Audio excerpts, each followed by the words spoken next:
All right. Good afternoon, Gabriella. How are you doing? Good.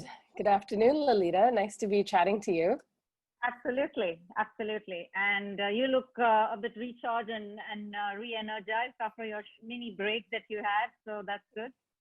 Definitely. I think some creativity was involved with a mini break in Hong Kong during the current situation, but nice to have it. Necessary, I think, for everyone. Absolutely, absolutely. Well, today as part of the series of Courageous Conversations, I'm in conversation with Gabriella Zanzanaini. Gabriella has gone through different career transitions to date. And currently, she's the director of pipeline initiatives with the Women's Foundation in Hong Kong. Gabby, thank you for your time to have this conversation about your transition journey with me and for the benefit of the audience, whoever is going to watch it. If you could please start by sharing with us what you do for a living and your career growth and transition skills. I'll leave it to you now. Thanks for having me. So thanks for having me, Lalita. I think what I currently do, so as Lalita mentioned, I'm the Director of Pipeline Initiatives at the Women's Foundation. And really what our goal is to improve the lives of women and girls in Hong Kong, challenge those gender stereotypes, and really to get more women into leadership positions. So I think we tackle that from lots of different angles. We have a mentoring program where we try to build up female leaders. You know, we pair, which Lalita has herself been part of. We pair 50 mentors and 50 proteges every year. We work with senior men to make sure that we're really looking at the gender landscape in Hong Kong. So we realize that we can't change gender equality in Hong Kong if we don't involve the other half of the population as well. So we're looking at systemic change of the system. We also try to get more women onto boards. So Hong Kong is also quite a bit behind, I would say, globally. For being an international financial center, we are sadly lagging behind in terms of having more women on boards. So we have a boardroom series for women leader. And then we also work very much in the community with underprivileged pockets of Hong Kong society, with girls in school, getting more girls into STEM subjects, getting teachers more aware as well, breaking gender stereotypes through digital literacy programs. And of course now during COVID, we've done a lot to try to support the underprivileged community as well with our program called Tech for Good, where we provided laptops from corporates who could donate to schools which needed them. So it's really a holistic point of view. I've been with the Women's Foundation now for 3 years, pretty much. And in terms of career transitions before then, if we go back maybe to when I was younger, I think when I was younger, it was very much about trying out different things.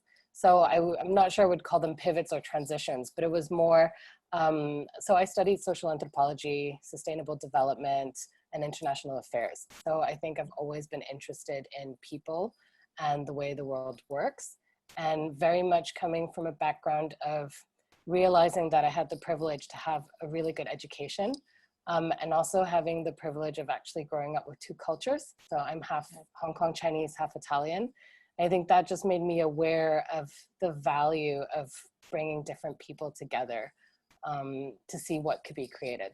So when I came out of uni, it was very much about working. I worked a little bit in the corporate sector and consulting. Then I worked in the European Parliament, so really in politics and figuring out how that worked. Very interesting time as well. And while I was in the Parliament, I worked on the human right to water. So that also got me interested in international organizations, NGOs. And that's when I started working for 5 years actually to set up the European branch of an American NGO in Brussels. So I think a lot of my transitions, especially at a younger age, were also tied to changing countries. Growing up in Hong Kong, I left, lived in London, Paris, Beijing, and then Brussels eventually. So I would say the first one was kind of after trying out all those different sectors, I realized that the NGO world at the time was a really good place for me. And so I really loved my job. I think it was something where I grew a lot, I learned a lot. It really was about bringing together national movements within Europe who were working on the right to water and the right to food and looking at sustainable food systems, and then bringing that back to the European level. So there was lobbying, working on European policy. And so I got to a point where loved it, but also saying I'm almost too comfortable. So loved living in Brussels, had amazing friends, had a great life, and thought, okay, I could carry on doing this for 10 years, or I could do something different. So I think a lot of the transition stories I often hear where people make a change, it's usually where they've had enough, or they're not happy anymore, or you know, it's time for a change. For me, it was actually, I don't know what was instilled in me at a younger age, but it was kind of like, okay, let's seize the opportunity and keep growing, try something different. So at the time, my husband and I were, again, very comfortable, very happy, thinking about having kids, and thought, okay, before kids, let's travel. We're both very passionate about traveling. So I think that was one big transition. Then we decided to travel for 2 years. So that involved leaving a job that I loved, leaving a city that I loved, leaving friends behind, and going on a new adventure. So we traveled by land from Brussels to Hong Kong for a year. And that's really, I guess, the continent where my two heritages meet. And during that, why I say it's a transition, it was also where we wanted to develop other skills. So during that trip, it wasn't just about travel, it was about exploring other creative things we wanted to explore. So that's where I really developed into writing. We set up a food and travel blog. So that's a big pivot, you know, going from lobbying in Europe, working on EU policy to food blogging, food and travel blogging. And my husband focused on photography. And in the beginning, I think only my mom was reading it. So then then we actually got to the stage where we won awards. So I think when you're going into a new thing, the confidence level is probably different. And so I didn't know if anybody would read what I was writing. But then getting that kind of recognition, by the time we came to Hong Kong, it was where I thought, okay, now I want to scratch an itch. Now I want to see if someone will pay me to write. So this is something, I guess, since I was a kid, I've always dreamed of doing. I've always loved writing. You know, that passion where it's like a side thing. And I thought, okay, let's do this. And at the same time, I had 2 small children. So when we got to Hong Kong, had my kids here, and said, okay, let's try to do freelance writing. So that was a big, I guess, a big change. Was great. Had, you know, monthly columns, worked well, worked for a magazine, freelancing, was editing books. But interestingly, I realized that it wasn't really what I wanted to do. It wasn't enough. And I think what was really important about that is that I had to scratch that itch though. That transition was that pivot was very important for me to be fulfilled in what I'm doing now, because I didn't have that what if anymore. I tried it, I succeeded in it, and it wasn't for me. I still love writing. I still want to write on the side, or when I'm older, when you know, I still have my novel dream, of course. But I tried it. So that fulfilled me in a certain way. So when I started looking to go back into full-time work in a different arena, my third pivot into my current role, again, a different country, was really identifying what are my strengths and what do I enjoy doing? What do I want to, and what else do I want to learn? And that's really how I found the Women's Foundation. So even though before I was working on food and water systems, for me, it wasn't so much just about the topic. You know, I'm passionate about so many topics, and gender and water, it all falls under the Sustainable Development Goals. What I was really looking for was a job that I would have the possibility to bring people together to find a common purpose and to work together to bring about change.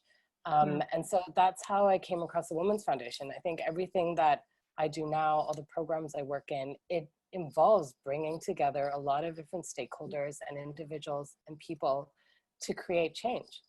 And so in a way it's a pivot, but in a way it's going back to what I love. And having those pivots, and motherhood is another one we can talk about a bit more, but that was, I think, a tough one as well. Going into having 2 small children and freelancing and the value. I hear so many moms I talk to who often say, I'm just a mom. You know, this just a mom kind of, the pressure we put on ourselves, and the way we judge our role. You know, you don't have that director title anymore. You don't have that status that gave you some kind of value based on the way we were raised and the way we're judging ourselves. That was, well, that was difficult. But again, going into a third transition really made me realize that that was a choice, and there was so much value to that, which allows me to be fulfilled in the choices I made afterwards. So I guess those were the high level transitions so far. Right. So I heard a couple of things. One was, I think, you know, you identified your strengths. Another was you wanted to know what in my strengths, you know, bringing people together, also sort of, you know, on food, water, and all the sustainable development, on which you had a background which you're interested in. In terms of bringing all that together, you also asked yourself, what will give you fulfillment and meaning? What will drive you? I think that was also a consideration, probably in everything that you have done so far. Not just right now, but what I'm kind of sitting here listening to you, that's what is coming up for me. That you're a person who's driven by, how can I add, no matter even if it's travel, how can I add meaning and fulfillment to the society as well as to yourself? Would that be something that you have recognized as that you have something in you?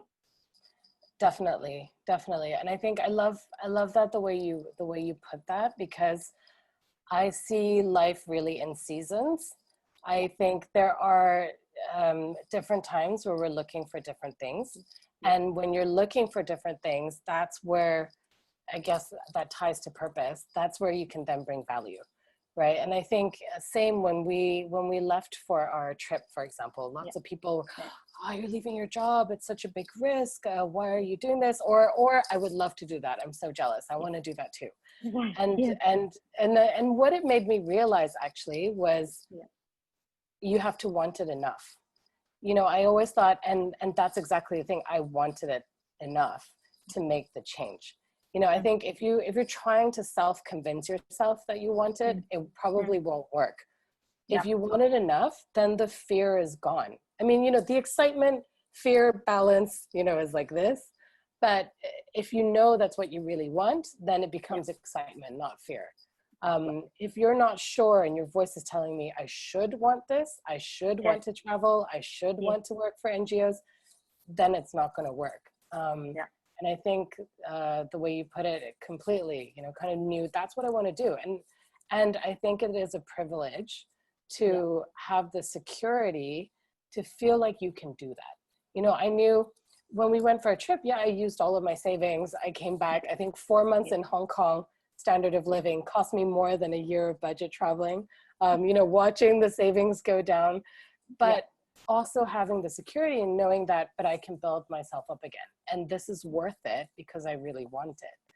So I think that was essential, definitely, to all the changes. Right. And I also see the, you know, in terms of the statement you just made, that though you know, your savings were going down, you didn't feel, or you didn't put a perspective to it. Oh my God, this is a burden. I have no idea whether I'll be able to make all of this money. I think you took a broader perspective. You know what? Whenever I want, I can rebuild myself and make it. So the whole belief in yourself is, I think, also very much there. And if you feel uncomfortable, please, no need to answer this. Who has inspired you to be that, to believe in yourself, and lead life from that source?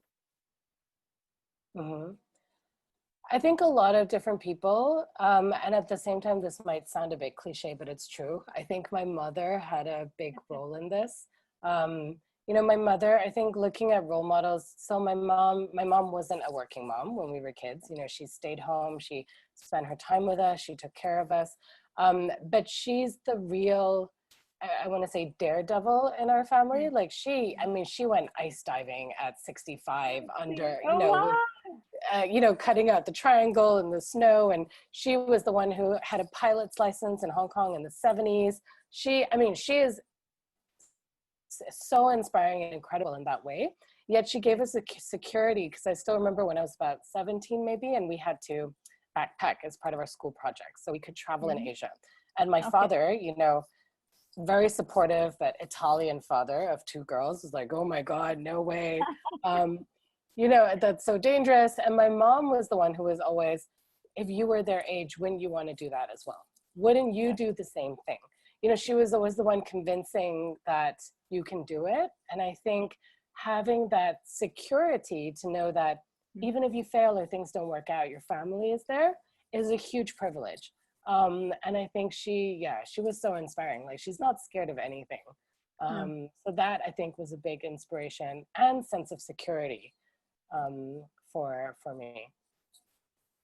And that leads me to the next question, right? So that support, that security, no matter how bold and daring some of us may be, we still need that security. We still need that secure base, right? So through your journey of, you mentioned your mom, your dad, your husband. So who or what were, let's say, the enablers? Some of your internal resources have already been seen, your strength, your belief in yourself. But what else were the enablers for you to help you in this journey? It could be internal as well as external. Yeah, I think external, people-wise. So definitely family gave me a strong foundation to start off. And I think along the way, for example, at least currently, I wouldn't be able to do my job if I didn't have my husband, who is a really good ally, very supportive in my career, very secure with himself. So it's never a threat or anything. And of course, having, my helper, who is just the best person in the world. This is something where I know, when I go on the gratitude list, she's way up there, because with 2 small kids, I wouldn't be able to do it. So in my current world, that's very important. Beyond that, I think it's having a core support group of women, actually, women and friends who, because I've moved around so much globally, so they're actually many in different places. In Hong Kong, I have a much smaller group, but I think globally, I have my WhatsApp group with my really close Italian girlfriends. We lived in Brussels together. You kind of grow up in that internship phase together. And they're really, I guess, a rock as well, where, no matter where any of you go, where you develop, they'll always be there for you, and they understand what you're going through, and there's nothing embarrassing to say or share. Like, everything goes. Which that safe space is so important. So I think that, in terms of external enablers, that's probably the most significant ones. For my job, it's definitely having an amazing team. I think that's something, when I first started off, I think there were, especially in the NGO world, you're always stretched for resources. And you have a tendency, I think a lot of women have a tendency to take too much on. I'm still guilty of that, still guilty. But I remember at the time I had a conversation with a coach for an hour. It was amazing. And she said, the first thing you have to do is build the resilience of your team. And I thought that is it's so true. And I think, having that, it's just such a strong enabler, so that together you're indefeatable. You can do whatever needs to be done. So I think all of those elements are all important. And what, if any, were some of the challenges that you went through the different transitions, including, you mentioned motherhood in between?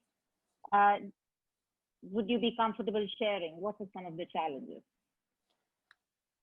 Yeah, definitely. I think the biggest challenge was probably that phase. I think until then, when I was younger, everything seemed like a new, exciting adventure. It was, I wouldn't say a challenge so much, like maybe small challenges, but not where you question yourself. Not to the extent where you question yourself. doing traveling, yes. Is anybody reading what I'm writing? It's okay. It's not, you're still enjoying yourself, it's not a problem. Motherhood and freelancing was probably the biggest challenge, because that's where, again, I only realized afterwards that you grow up with certain values of what success looks like. What do you respect? What are the messages that have been given to you when you grew up in terms of what is a respectable career or a respectable role, or even motherhood? What is a good mother?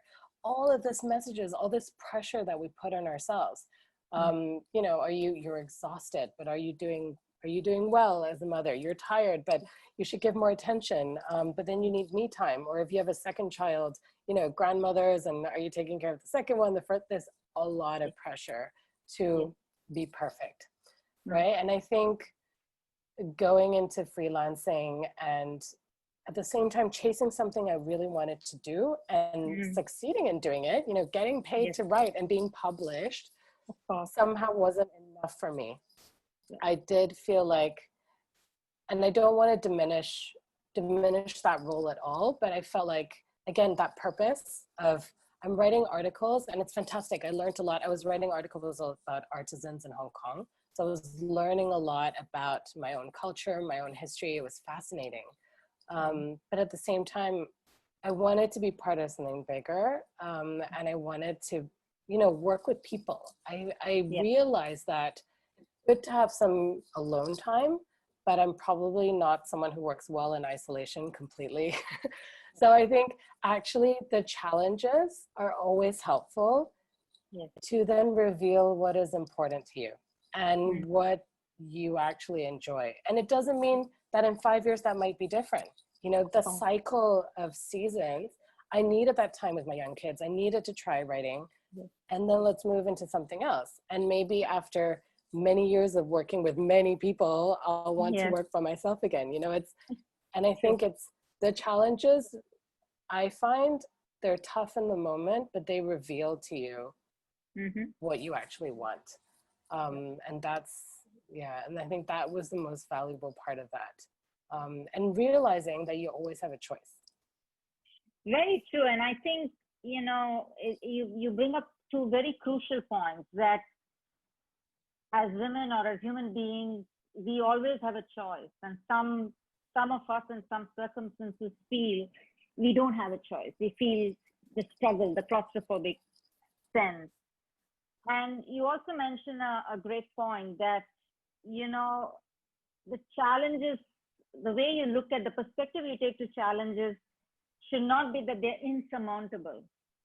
Take it as a way as if you can learn something about yourself and about that moment in time as to what you need and what you want, rather than saying, oh my God, this is a challenge. And I think many of us fall into that trap of thinking that way. Maybe it's not the right moment. Maybe, it may come later where you enjoy it and you feel that there is enough about it. So having said that, what would be a key message to people who look at this video and listen to it? And I know you are the Women's Foundation, which I've been very proud to be part of. And I have got a tribe from there. And for me, the concept of tribe, etc., really evolved from the Women's Foundation. So thank you to the Women's Foundation. What would be your key message to women, or maybe even men, who want to take transitions, but they kind of say, maybe I can't do it, maybe my circumstances don't allow me to do it, and various other things that they don't have a choice because they are the only bread earner, something like that. What would be a key message to them? I guess if I can put into 3 buckets, Sure. I think one is take the time and patience. So I think, when you're looking at, when you can only see barriers, then it seems insurmountable. That's where you need to take the time and sit down and actually think about it a little bit and go like, okay, what is really non-negotiable? What is negotiable? What do I value? I remember doing this when I was looking for, after the kids, and I was looking for what I went into. I literally had like a grid system of, what am I looking for? What is feasible? What is important to me at the moment? Because my savings are down, I want a full-time job, and maybe after 10 years, that's less important. That always changes. So patience and priority. And I really believe in this season thing. Maybe it's not the right time to do a change. Maybe you feel like you can't. It doesn't mean you can never change. Yeah. I think the second thing is talk to someone about it is very helpful. Sometimes when you're in your own head, it seems like there's too much. It doesn't, it just doesn't, you don't know how to approach it. Yeah. Finding the right person or a few right people to talk about it helps a lot. You realize that you find your own solution, maybe even just some people think to talk, some people talk to think, depending on what works for you. And I think the third one for me, the most important is kind of the three things I guess I live by that's important to me is be kind, curious, and brave. So these are the three things I always, remember for me is, curiosity. If you're interested, be curious, dig deeper. And maybe when you dig deeper, it's not what you want. So use that curiosity to look and go deeper and ask questions. Be brave. I think, when you look at when people die, the top 5 regrets of people is never living, that comfortable life, right? It's be brave because I don't want to have regrets. I think you may not do everything you want to do in your life, but at least if you tried, you won't have those regrets. So be brave. And third, I think, is be kind. Be kind for me is very important to everyone around you, but also to yourself. Through the process of transition, you have to be kind to yourself because sometimes it will work out, sometimes it won't. And it's the perfect time to doubt yourself because your confidence level is low. You're trying something new. You were very good in your old role or not, but you know what you can do. And then going into something new will always give you a perfect fertile field to doubt yourself. So be kind to yourself and everyone around you, which it will pay back, right?